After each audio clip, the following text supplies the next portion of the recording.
pati santabi at walang hanggan ang ating pasasalamat sa Kanya, no? Dito pa lamang, no? Dapat natin siya papurihan. Kaya ano sabi sa Psalms chapter 117?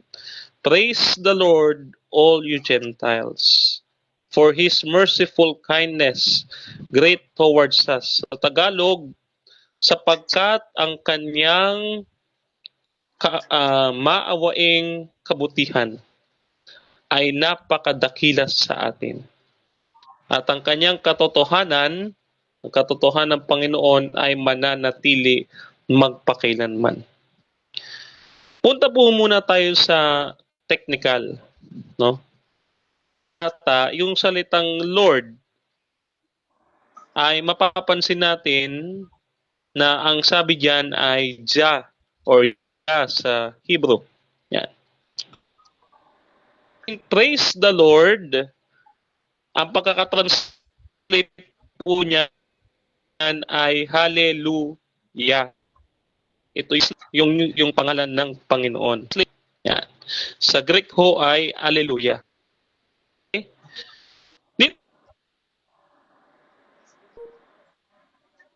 Thing of the sun, even to its going down, my name shall be great among the Gentiles.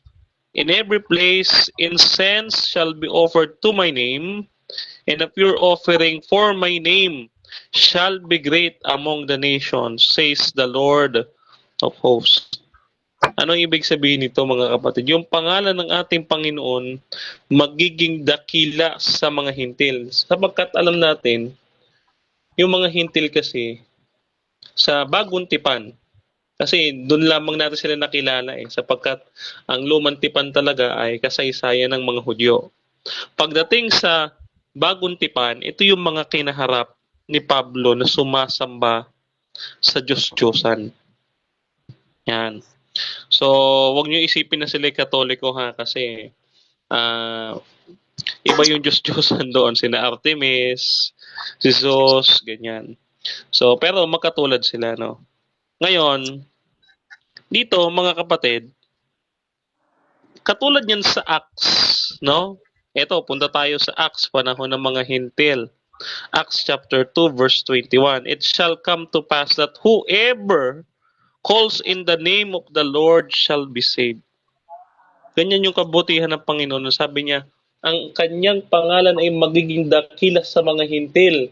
Bakit? Sa tuwing tatawagin niyo pangalan niya, maliligtas tayo. Parang automatic. Alam niyo may sasakyan ngayon na uuso. Yung yung nagsasalita. Totoo 'yan. Sa pamamagitan ng AI sa ibang bansa, dati kasi di remote control lang, bumubukas, automatic, 'di ba, tumutunog? Kapag halimbawa yung tao ay darating na at sasakay na sa kotse, pipindutin niya lang, tutunog yung kotse, bubukas yung pinto. Hindi niya na kailangan ng susi. Ngayon, nagsasalita na yung kotse. Ganito, bakit ko sinasabi yan? Kasi, ang Panginoon parang kotse. Bakit natin nasabi? Sasakay ka doon sa kotse para ano ba? Para umuwi ng bahay, no? Para umalis ng bahay. Kasi si Lord ang maghahatid sa atin at magbabalik sa atin sa ating tahanan. Magsasalita siya. Ano sasabihin ng kotse? Ang aking pangalan ay magiging dakila sa iyo. At ang sino man tumawag sa aking pangalan, siya ay maliligtas. Alam niyo ba, may napanood ako pelikulang ganyan, yung kotse ay nagsasalita talaga siya. Hindi ho Transformers pero yung kotse na ito, nagsasalita talaga siya at kaya niya mag-reboot mag-isa. Pag nabangga siya sa puno, kaya niyang ayusin sarili niya. No? At itong sasakyan na ito, malupit ito. Bakit? Hindi mo kailangan gumamit ng kamay sa pagdadrive. Pelikula po yan Pero, ano ang pinalalabas natin dito? Pinalalabas natin dito kung gaano kadakila ang Panginoon, no? Kung gaano kaganda yung teknolohiyang ito, gayon din ang ating Panginoon. Sapagkat ikaw, may sinasamahan ng Panginoon, hindi mo na kailangan, no, na Hindi mo na kailangan pa na hagilapin ng Panginoon. Tatawagin mo lang. Just call my name. I'll be there. Parang ganun ang pangako ng Panginoon sa atin. No? Ano pa sabi? Ayan, Acts chapter 15, verse 17. So that the rest of mankind may seek the Lord, even all the Gentiles who are called by my name. So talagang naging dakila na yung pangalan ng Panginoon sa kanila sapagkat yung mga hintil tayo, inangkin natin ang pangalan ng Diyos. Kaya nga we are Christians from the word Christ, tapos yung IAN, I am nothing without Christ. Baganda? So we are Adventist Christians. No? Yan. So, sa patuloy nating pag-aaral dito sa Aklat ng Mga Awit, pansinin ninyo, no, yung salmista, may gusto siyang ipabatid sa atin, no? May gusto siyang ipabatid sa atin na mensahe na yung Diyos, no? Sabi dito sa Psalms chapter 98 verse 8, you answered them, O Lord our God, you were to them, God who forgives, though you took vengeance on their deeds. Yung kabutihan ng Panginoon, hindi porke mabuti ang Panginoon sa atin. Diba sabi nga natin, naging dakila yung pangalan niya. At kung sino man tumawag sa pangalan niya ay maliligtas. Pero, hindi ito permiso para hindi niya tayo papaluin. Minsan kasi, yung anak, kapag tumawag sa tatay, tay, hindi laging good mood si tatay. Minsan, bad mood. Papansinin, mainit ang kursunada. Diba? Oh. Ano sabi diyan? You answered them, O Lord our God, you were to them, God who forgives, though you took vengeance on their deeds. Nagagalit ang Diyos sa ating mga gawa, pero sinasagot mo sila, O Diyos. Ikaw na Diyos na nagpapatawad. Diba? So ganyan kabuti ang Panginoon kahit na pinapalo tayo sa ating pagkukulang, pinapatawad pa rin tayo. No? Katulad niyan. Ba? Ako, dati akong nag-backslide. Noong nangyari sa akin, naging sa totoo lang, sa loob ng 3 taon, mga kapatid, yung buhay ko parang empty eh. Hindi ko alam kung saan ako pupunta. Kasi ganito, may ganito kaming grupo sa Messenger. So gabi-gabi yan, we pray the rosary, magtuturo ako. Sinabi ko ito kay Doc Rocky, Doc, bakit kaya pag mag-lecture ako sa mga Katoliko, tahimik lagi sila? Naintindihan ba nila yung pinagsasabi ko? Ngayon, pagka tinatanong ko naman, oh, may tanong kayo, wala naman daw. Tapos, kinabukasan, ganun pa rin. Sabi ko, may natututunan ba talaga itong mga to? Kasi ano eh, pagka tinatanong ko sila paulit-ulit, o ano yung napag-aralan natin kahapon, ay hindi na sila makasagot. Sabi ko, Lord, ano ba itong ginagawa ko? Ako kasi hindi ako mapagtiis sa tao, mga kapatid. Ngunit ang Diyos, sa sobrang buti niya sa atin, nagtitiis siya. No? Nagtitiis siya sa ating mga pagkukulang. Okay? Dito sa Salmo, sa Psalms chapter 103, sabi dito sa verse 2 to 4, so tuloy natin mamaya hanggang 8 to 14. Sabi dito, purihin mo, Panginoon, o kaluluwa ko, huwag mong kalimutan ang lahat ng iyong mabubuting gawa. Na siya nagpapatawad ng iyong lahat ng kasamaan, na siya nagpapagaling ng iyong lahat ng mga sakit, na siya tumutubos ng iyong buhay sa pagkabahamak, na siya nagpuputong sa iyo ng kagandahang loob at malumanay na mga kaawaan. Alam niyo noon, nung pinag-talk ako, midweek, sabi ko, maraming pangako ang Diyos. Pagagalingin ka niya, no? Ano pa sabi? Ililigtas ka niya, tumutubos ang buhay, patatawarin ka niya sa lahat ng ating kasalanan. Ano lang ang gagawin natin? Purihin ang pangalan ng Panginoon. Parang ang dali lang, Brother Denmar, ng requirement ng Diyos, no? Parang ang dali niyang magbigay ng requirement, ang dali niya ring magbigay ng kinakailangan natin, no? Parang parang ganito yung tatay natin, kapag hinihingian natin ng tulong, hindi tayo matatanggihan. Sabi nga ang isang magulang hindi nakakatiis sa pangangailangan ng anak, no? Siguro pagagalitan niya ng una, kasi ganito ka, ganyan, pero hindi siya makakatiis. Kaya anong sabi sa 8, verse 8, ang Panginoon ay puspos ng kahabagan at mapagbiyaya, banayad sa pagkagalit at sagana sa kagandahang loob. Hindi siya nakikipag-alit na palagi, ni kanyang mantataglayin ng kanyang galit magpakailanman.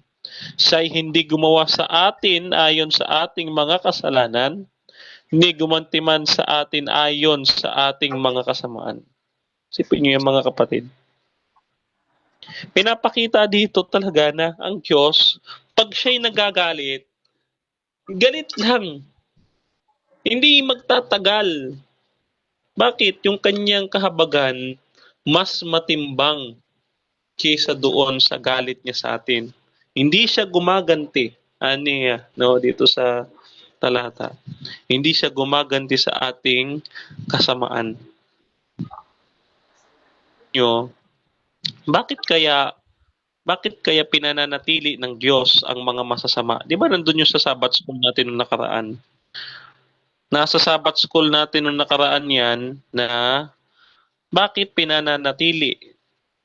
No, bakit pinananatili ng Panginoon ang kasamaan? Bakit hindi niya pinupuksa yung mga kasamaan na nangyayari? Bakit pinahihintulutan niya? Yan. So dahil, alam niyo na yung sagot. Dahil ang Diyos ay mahabagin. Hindi siya gumaganti at hindi rin siya marunong magalit. No? Nagagalit man pero hindi nakikipag-alit palagi. Sabi diyan. So, we each other face the great burden that our sin places upon our conscience. But yet God shown us to mercy to relieve us, no? So, dito sa Psalms chapter 38, verse 4, no? To 8, sabi diyan, aking hinanap ang Panginoon at sinagot niya ako, at iniligtas niya ako sa lahat ng aking katakutan. Sila'y nagsitingin sa kanya at nangaliwanagan at ang kanyang muka ay hindi malilito kailanman. Itong abang tao'y dumaing at tininig siya ng Panginoon at tiniligtas sa lahat ng kanyang kabagabagan. Ang anghel ng Panginoon ay humahantong sa isang palibot nang nangangatakot sa kanya at ipagsasanggalang sila. O inyong tikman at tignan ninyo, ang Panginoon ay mabuti, mapalad ang taon nanganganlong sa kanya. Ang mensahe ng ating Panginoon, kapag ikaw ay dumaing, pakikinggan ka niya. Sapagkat ang pangalan ng Panginoon ay dumadakila sa atin. Hindi niya na pinakikinggan yung mga Hudyo, ang pinakikinggan niya na tayo. No? Sapagkat itinakwil siya ng mga Hudyo. Tayo na dati tayong mga sumasamba sa ibang Diyos. No? Ang mga Pilipino nagsimula yan sa pagsamba sa mga anito. No? Nagsimula yan sa pagsamba sa mga paganismo, sa araw, sa buwan, no? Sa puno. Nagsimula tayo dyan.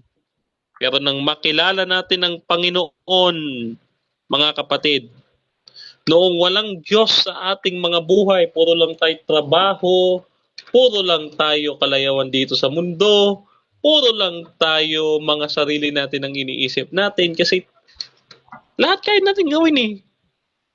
'Di ba? Kontrolado natin lahat ng bagay dito sa mundo. Pero naiintindihan natin, mga kapatid, na mayroong Diyos na kapag ka tumawag ka, lahat ng imposibleng bagay gagawin niya. Ano lang ang kailangan, mga kapatid? Ang sabi ng ating pinakatalata, purihin natin ang Panginoon. Dali lang, di ba? Ang dali lang ng kondisyon ng Panginoon. Purihin natin siya, ating hanapin ang Panginoon at sinagot niya ako. Sabi diyan. Dali lang. Ganyan kabuti ang ating Panginoon sa atin. Isa pa. Psalms chapter 119. Puro Psalms tayo ngayon, mga kapatid, kasi ang ating Sabbath School ay pumupokus sa Salmo. Sabi diyan sa verse 18, Psalms chapter 119, verse 89. Magpakailanman, O Panginoon, ang iyong salita ay natatag sa langit. Ang iyong pagtatapat ay sa lahat ng salit-saling lahi. Iyong itinatag ang lupa at lumalagi. Verse 91. Namamalagi sa araw na ito ayon sa iyong alituntunin sapagkat lahat ng bagay ay mga lingkod mo. No? Verse 99. Sabi diyan, ako man ay higit na unawa kaysa sa lahat ng tagapagturo sa akin. Sapagkat ang iyong patutuo ay gunita ko, ako ay nakakaunawa na higit kaysa sa mga katandaan. Sapagkat aking iniingatan ang kautusan mo. Oh? Verse 160. Talon tayo sa 160. Sabi dito, ang kabuuan ng iyong salita ay katotohanan at ang bawat isa ng iyong matutuwid na kahatulan ay magpakailanman. So, yung kautusan na ating sinusunod, ang tawag ng Biblia, salita ng katotohanan. At sabi diyan ay itinatatag ng Panginoon, no, sa lahat ng kanyang mga lingkod. Ano yung utos na binabanggit niya? Yung utos diyan, mga kapatid, simple lang. Purihin natin ang Panginoon. Ba? Oo. Kaya sabi diyan, mapapansin ninyo, verse 141, ako'y maliit at tinahamak, gayon man aking kinalimutan ang iyong mga tuntunin. Ang mga katwiran mo'y walang hanggang katwiran at ang kautusan mo'y katotohanan. No? Kabagabagan at kahirapan ay humawak sa akin, gayon man ang mga utos mo ay aking kaaliwan. Ako'y tumawag sa Panginoon ng aking buong puso na sagutin mo ako. O Panginoon, iniingatan ko ang iyong palatuntunan. Ako'y tumawag sa iyo, iligtas mo ako at aking tutuparin ang aking mga patutuo. Yan. So mapapansin natin, yung mga tapat na sumusunod ng kautusan, inililigtas ng Panginoon. At isa sa mga utos diyan, purihin natin ang Diyos. No? Yan. So, tinuturuan tayo ng Biblia, no, na meron palang susi, no? Meron palang susi sa kahabagan ng Panginoon. Paano? Purihin natin siya. Yan lang kasi yung karapat-dapat no? Yan lang kasi yung karapat-dapat na ating ibigay sa kanya. Wala nang iba. Hindi yan pwedeng ibigay sa iba, sa kanya lang, no? Hindi sa akin, hindi kahit kanino man, kundi sa kanya lang, no? So God has not dealt with us in anger, no? Hindi siya nakikipag-alit sa atin. Ulitin ko. Hindi siya nakikipag-alit sa atin. Lagi siyang mabuti. Kaya sabi, 'di ba, yung mga nanganganlong sa Panginoon, no, ay makakatagpo ng kabutihang loob niya. Yung kanyang kahabagan ay makikita natin sa taong suma Panginoon. Kaya kita ninyo Mateo 11:28 hanggang 29. Come to me all you have labor and are heavy laden, and I will give you rest. Take my yoke upon and learn from me, for I am gentle and lowly in heart, and you will find rest for your souls. Ito yung panawagan ng ating Panginoon sa atin. Na kapag ka tayo nahihirapan na, no? Na sa ating, alam nyo kasi yung mga kasalanan natin, yan ang gumagawa ng problema sa buhay natin. Nagkakaproblema tayo dahil sa kasalanan, dahil sa paggawa ng paulit-ulit na kasalanan. Yung ating pagkukulang sa Panginoon, yan ang nagiging hadlang sa atin para makalapit tayo sa Panginoon. Kaya ano sabi ng Panginoon? Kayo mga nahihirapan na sa pagdadala ng kasalanan, lumapit kayo sa akin, bibigyan ko kayo ng kapahingahan. Ano yung kapahingahan na yan? Yung kabutihan ng Panginoon. Ibibigay niya sa inyo, ibibigay niya sa atin, sa bawat isa sa atin, kung gaano niya tayo iniibig. Na kapag ka sa pangalan niya, katulad ng ating pinag-aaralan kanina pa, ano sabi? Ang tumawag sa pangalan niya, kayong mga hintil, ang tumawag sa pangalan niya, sa kanyang dakilang pangalan, ililigtas niya. Ha? Tatanggalin niya yan. Ano mang problema na yan, tatanggalin niya yan. Bakit? Oo, galit ang Diyos sa kasalanan. Pero, hindi niya magagawang magalit sa'yo. Bakit? Hindi naman ikaw yung gumawa ng kasalanan. Sino? Si Satanas na pinakikinggan natin ang gumawa ng kasalanan. Instrumento lang ni Satanas para gumawa ng kasalanan. Pero kung hahayaan natin na ang Diyos ang mamubuhay sa atin at susundin natin yung kanyang mga tuntunin, sabi dito sa talata ng mga awit, hindi tayo magiging under ni Satanas. Hindi tayo magkakasala at hindi lalo tayo magkakaroon ng problema. Kasi ang mga problema na yan, dumakil ang kasalanan. Yan.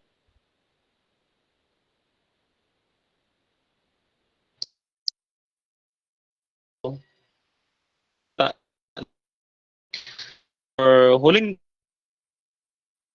medyo ano naman. Sabi dito, sa Psalms chapter 100, verse 5, mauulitin ko lang yung kanina. For the Lord is good, His mercy is everlasting, and His truth endures to all generations. Ang Panginoon ay mabuti, at ang kanyang kahabagan ay walang hanggan. At ang kanyang katotohanan, ano yung katotohanan? Ulitin natin ang basa. Sabi, okay. Sabi dyan sa 119, verse 141, ano ang sabi dyan? Ang katwiran mo ay walang hanggang katwiran at ang kautusan mo ay katotohanan. Ang kautusan ng Diyos ay mananatili sa lahat ng henerasyon. Yours to all generations.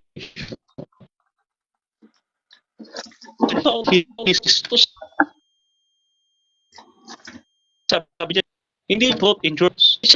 Sa mga kapatid na tayo ay nagkasala lang. Kasi dyan tayo ay, yan kasi standard ng Diyos kung paano niya tayo hahatulan sa kanyang kautusan. Pero nandyan din sa standard ng Diyos kung paano natin masusunod yung kanyang kalooban. Bakit? Yung pagmamahal sa kapwa. Hindi ba yan magiging batayan ng Diyos na gumawa ka ng mabuti? Diba? Sa katapusan ng lahat ng bagay, ang sabi, ang Diyos ay hatol sa atin ayon sa ating mga ginawa.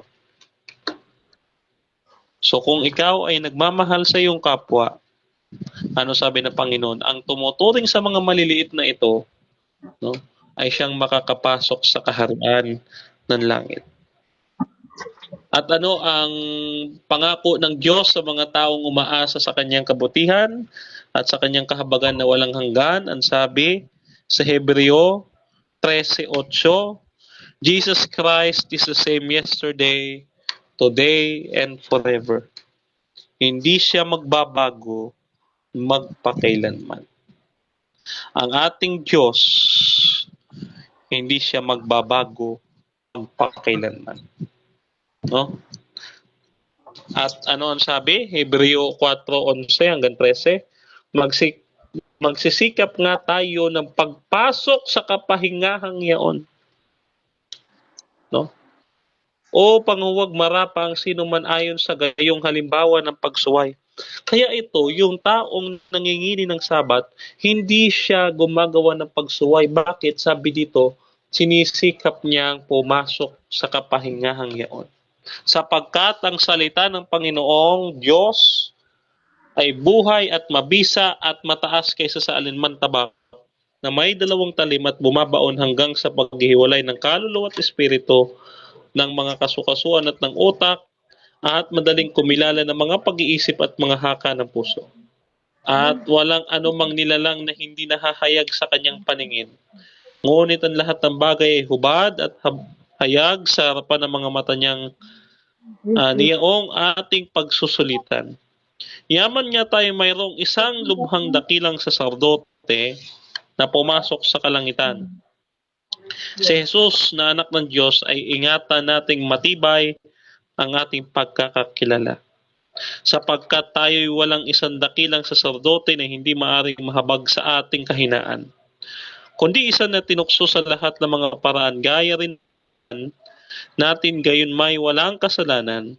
Nagsilapit nga kayo, no, tayo, nang may pagkakatiwala sa luklukan ng biyaya, upang magsitamo tayo ng awa at makasumpong ng biyaya, upang tumulong sa atin sa panahon ng pangangailangan.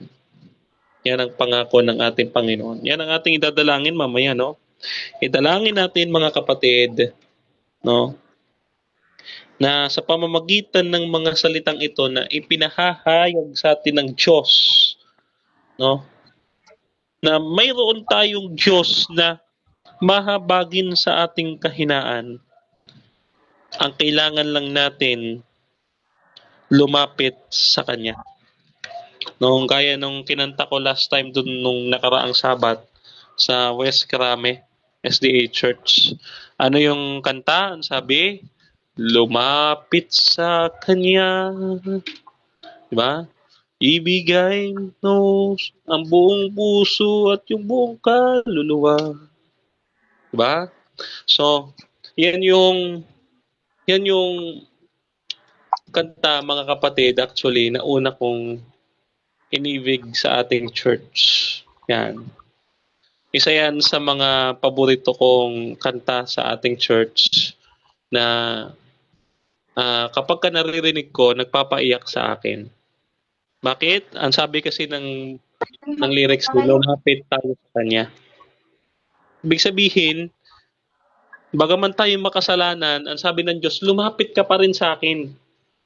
Hindi porke makasalanan ka, nahihiya ka na lumapit. Hindi, lumapit ka pa rin. Huwag kang mahiya, sapagkat ang Diyos ay mabuti magpakailanman. No? Kaya sa ating pagtatapos ng ating pag-aaral, no? Gusto kong lagi ninyong isa sa isip, o lagi nating isa sa isip, no?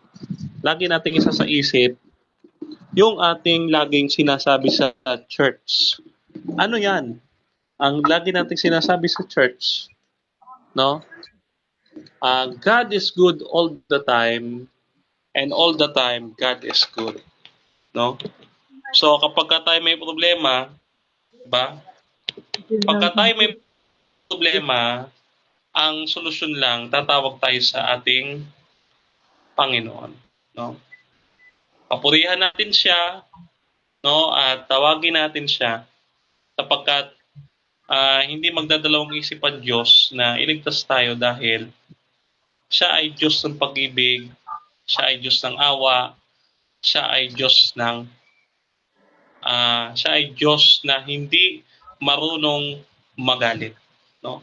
Nagagalit sa ating kasalanan pero hindi kailanman magagalit sa atin. No? Yan yung kanyang pangako sa atin. So sana, no, tayo magkakapatid, saan man tayong dako ng mundo naparoon, no, isipin natin na bagaman maraming problema, kasi alam ko yung mga kamag-anak kong OFW, marami rin problema. Panay shared post na ganito, ganyan. Minsan madrama nga eh. Na malayo nga sa pamilya. Alam nyo, isipin lang natin, yung ating sitwasyon, no? Kung ilalagay ko yung sa inyong sitwasyon, ang iisipin lang natin, mabuti ang Diyos. Sapagkat tayo'y buhay, hindi tayo tulad ng iba na mamaltratuhin, tapos uuwi na nasa kahon na. No?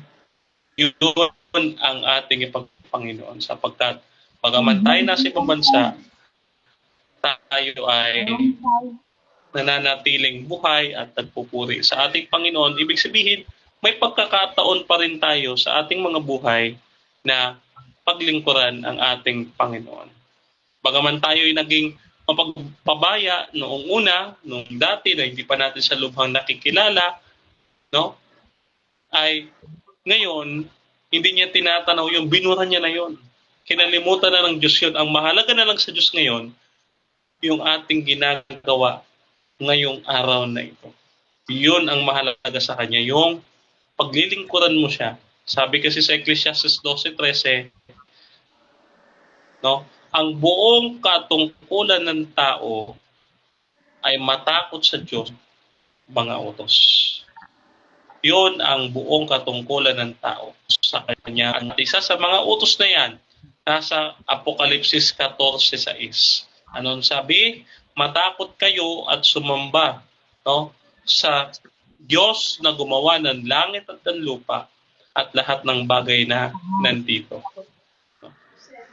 So yun yung ating tungkulin bilang mga tao. No? Kaya sa kawakasan, mga kapatid, patuloy natin papurihan ng ating Panginoon sa ating araw-araw na paglilingkod sa Kanya. Pagkatiwalaan natin yung Kanyang ipinangako na salita sa atin na ating napakinggan, na napakasarap na mga pangako ng ating Panginoon na yung Kanyang pagtatapat sa atin ay hindi niya bibiguin ang Kanyang bayan sa lahat ng Kanyang pangako sa atin. At syempre, ang Kanyang kahabagan at Kanyang awa sa atin at kagandahang loob mananatili sa salit-salin lahi at magpapatuloy yan magpakailanman. So, yun lamang mga kapatid, at nawa, pinagbala tayo ng Panginoon, binasbasan tayo niya at ating buong sangbahayan. Dalangin ko mga kapatid, magpatuloy tayo at hindi tayo bumitaw sa pananampalatayang ito na buong husay nating tinanggap nung makilala natin ang ating Panginoon. Amen.